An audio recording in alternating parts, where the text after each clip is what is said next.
중요한 말씀이고요. 이게 실현이 가능한 일인가? 뭘 어쩌자는 거냐?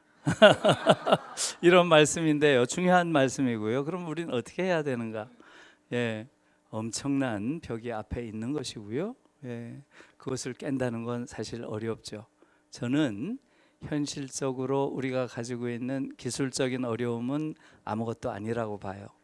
송 선생님이 앞에서 말씀하신 의식의 부분이 제일 크죠. 우리가 우리를 지금 노예로 만드는 그러한 의식에 완전히 포획되어 있다고 할 때 우리는 어떻게 자유인이 되죠? 사실 그런 얘기죠.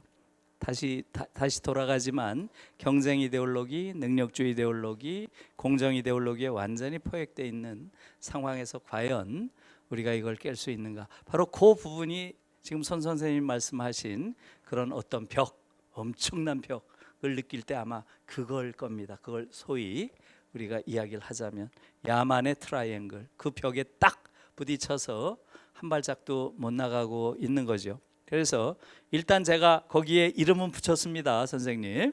야만의 트라이앵글이다. 그러면 이제 약간 실체가 좀 그럴 것 같기도 하다 이렇게 보이기는 한 거죠. 이제는 그거를 깨는 방식을 우리가 함께 고민하면서 모색해 가야죠. 그런데 저는 아주 현실적으로 이야기를 한다면 지금 예를 들어서 뭐 민주당이라든가 정치권을 통해서 이러한 문제를 풀어야 된다. 이것은 안 된다는 걸 확인해서요. 저는 제가 민주당에서만 지금 강연을 4번 했나요? 여러 번 가서 했어요. 그리고 저는 조금 여러분들이 느끼시겠지만 저는 그냥 적당히 얘기를 안 해요. 굉장히 세게 비판하지. 이게 무슨 민주주의 정당이냐? 너희들이 민주주의 정당 맞냐? 당명이 민주당인데 민주주의가 어디서 결판 나는지는 알아야 될 거 아니냐? 민주주의가 어디서 결판 난다고 생각하냐? 투표장 천만의 말씀. 교실에서 결판 난다. 12년 동안 민주주의자를 기르면 민주당은 영구 집권해. 그렇지 않겠어요? 그런데 한국 교실에서 민주주의자가 자라나요? 파시스트들을 기르는데 민주당이 어떻게 제대로 된 당의 정체성을 유지할 수 있겠는가? 제일 중요한 것은 교사들부터 민주적 교육이 가능하도록 교사의 정치적 시민권부터 풀어라. 너희들 180석 가지고 한 게 뭐가 있냐? 교사의 정치적 시민권을 풀어주는 것. 그래서 교사들이 민주주의를 가르칠 수 있는 사회적 위상을 부여하는 것. 이게 제일 중요한 것이다. 교사가 정치적 금치산자인데 애들한테 민주주의 어떻게 가르쳐요? 도저히 이게 말이 안 되는 거죠. 그러면 그 자리에서 이 사람들이 아이고 교수님 말이 맞습니다. 저희도 노력하겠습니다. 그러고 아무것도 안 해요. 정말 끔찍한 정당입니다. 저는 안 믿어요 이제부터 그들을. 그러나 지금 무슨 교사 정치적 시민권 회복한다고 뭐 하나 또 누가 올려놨더라고요. 어느 정도 될지 모르겠어요. 그래서 그게 지금 우리의 현실이고요. 지금 송 선생님이 말씀하신 아주 중요한 부분은 그들이 과연 교육개혁을 할 수 있는 주체가 될 수 있는가, 회의적이다 이러셨는데 저는 뭐 회의 정도가 아니라 확신해요. 그들은 교육개혁의 대상이지 주체가 될 수 없어요. 대체로 지금 한국 국회의원들 중에서 가장 많은 출신, 계급적 출신은 뭐겠어요? 지금까지 한국 국회의원의 사회적 출신 중에 가장 많은 자가 지방에서 사립학교를 가지고 있는 집안의 자식들이에요. 사학 족벌의 자식들입니다. 지방에 사학을 가지고 있는 사람은 어때요? 그 지역의 최고 유지죠. 그러니까 자기 자식 하나 여의도 보내는 건 일이 아니에요. 그냥 여의도 보내놓고 그걸 안전 방패막이로 삼고 지역에서 위세를 떨칩니다. 이게 전형적인 한국의 현실이에요. 그건 민주당, 국민의힘 가릴 거 없어요. 대부분 그렇습니다. 민주당은 거기 플러스 하나 더 있죠. 사교육 시장에 큰 손들이 꽤 있어요. 여러분 제가 이름 얘기 안 할게요. 여럿이 있어요. 여럿이. 그러다 보니까 사학 족벌의 자제와 사교육 시장의 큰 손들이 무슨 교육개혁을 해요? 걔들은 완전히 교육개혁의 대상들이지 교사들이 들어가서 그들을 개혁해야 돼요. 이게 그 구조입니다. 그래서 이 부분이 첫 번째 어려운 것이죠.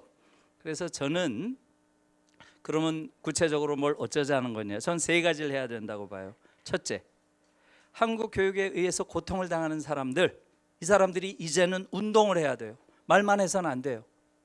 이제는 광화문에 교육 촛불을 들어야 됩니다.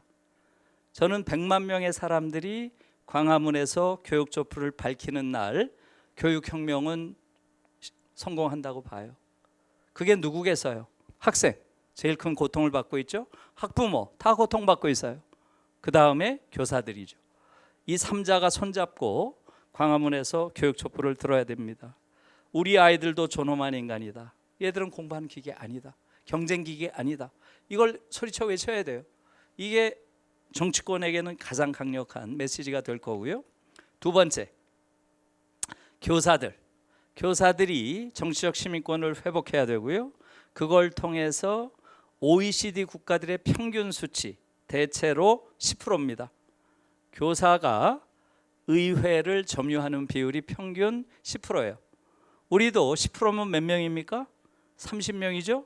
30명 정도의 교사가 여의도에 들어가서 교육과 관련된 법은 교사들이 전문가로서 만들어내고, 지금 교육위원회를 지배하고 있는 사학족벌, 또 사교육시장의 큰손, 이들을 배제해야 됩니다. 그들을 대체하지 못하는 한 교육에 있어서 근본적인 개혁은 어렵다. 두 번째고요.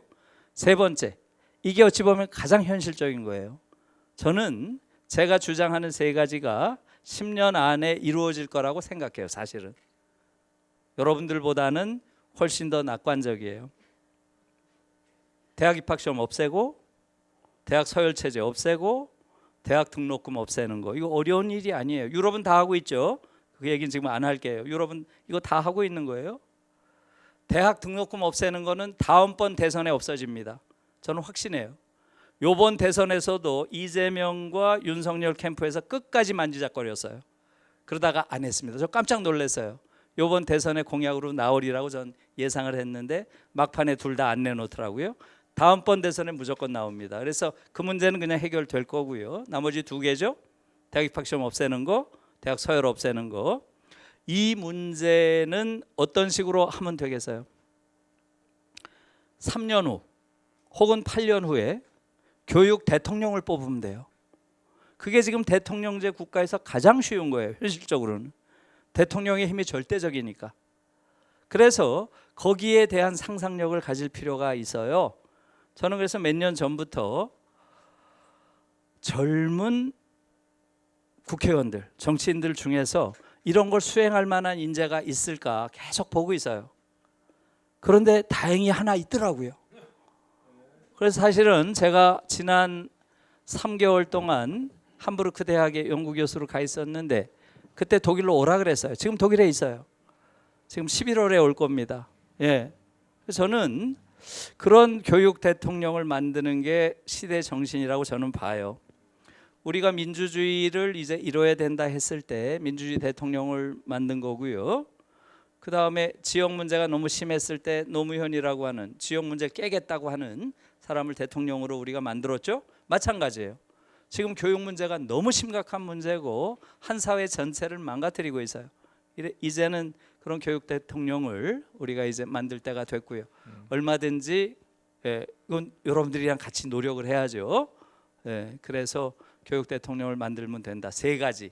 첫 번째 광화문, 두 번째 여의도, 세 번째 청와대. 이 세 개를 통해서 교육을 바꾸면 된다. 희망이 있다. 이렇게 생각합니다. 네, 감사합니다.